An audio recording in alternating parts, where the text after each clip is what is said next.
என்னுடைய Instagram followers ஆகட்டும், Facebook followers ஆகட்டும், சோசியல் மீடியாவில் நிறைய ஃபாலோவர்ஸ்லாம் பெண்கள் தான் அதிகமாக காணப்படுவாங்க. அதே போல் என்னுடைய எல்லா மீடியா ஒர்க்லையும் பார்த்தா பெண்கள் தான் நிறைய பேர் ஃபாலோவர்ஸாக இருப்பாங்க, நிறைய பேர் வாட்சஸாக இருக்கிறாங்க. ஸோ பெண்கள் ஆகிய நம்முடைய ஹெல்த்தை நம்ம நல்லபடியாக பார்த்துக்கொள்ள வேண்டும். சமீபத்தில் ஒரு ஆராய்ச்சி என்னை அதிகமாக யோசிக்க வைத்தது.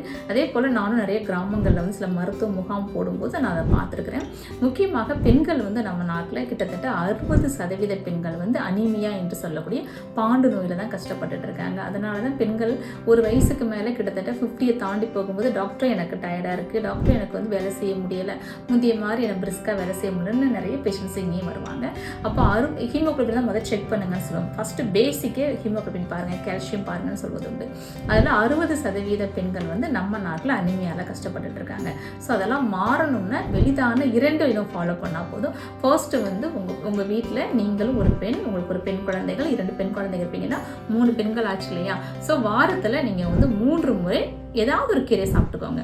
ஸோ ஒரு டியூஸ்டே ஒரு கீரையும், ஒரு தேர்ஸ்டே ஒரு கீரை, ஒரு சாட்டர்டே ஒரு கீரை, அந்த மாதிரி ஞாபகம் வச்சுக்கலாம். நீங்கள் முக்கியமான கீரைகள் முருங்கைக்கீரை ரொம்ப ரொம்ப நல்லது. ஸோ வாரத்தில் 3 முறை கீரைகள் வரட்டும். அதே போல் எது ரெட்டாக இருக்கோ அந்த வெஜிடபிள்ஸை எடுத்துக்கோங்க. அது எல்லாமே ஹீமோகுளோபினை ரிச் பண்ணும். அதே போல் ரெட்டாக இருக்கக்கூடிய பழங்கள், ஸோ மாதுளம்பழம், பிளாக்காக இருக்கக்கூடிய டேட்ஸு, இது எல்லாமே பார்த்தீங்கன்னா செவ்வாழைப்பழம், இது எல்லாமே ரெட்டாக இருக்கிற ஃப்ரூட்ஸ், ரெட்டாக இருக்கிற வெஜிடபிள்ஸு.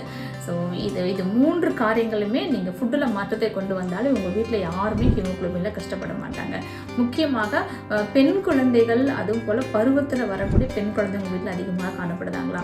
அது இந்த பீரியடில் ஃபாஸ்ட் ஃபுட் அதிகமாக கொடுக்கறதுனால தான் வளரும் குழந்தைங்களும் ஹீமோகுளோபினில் கஷ்டப்படுறாங்க.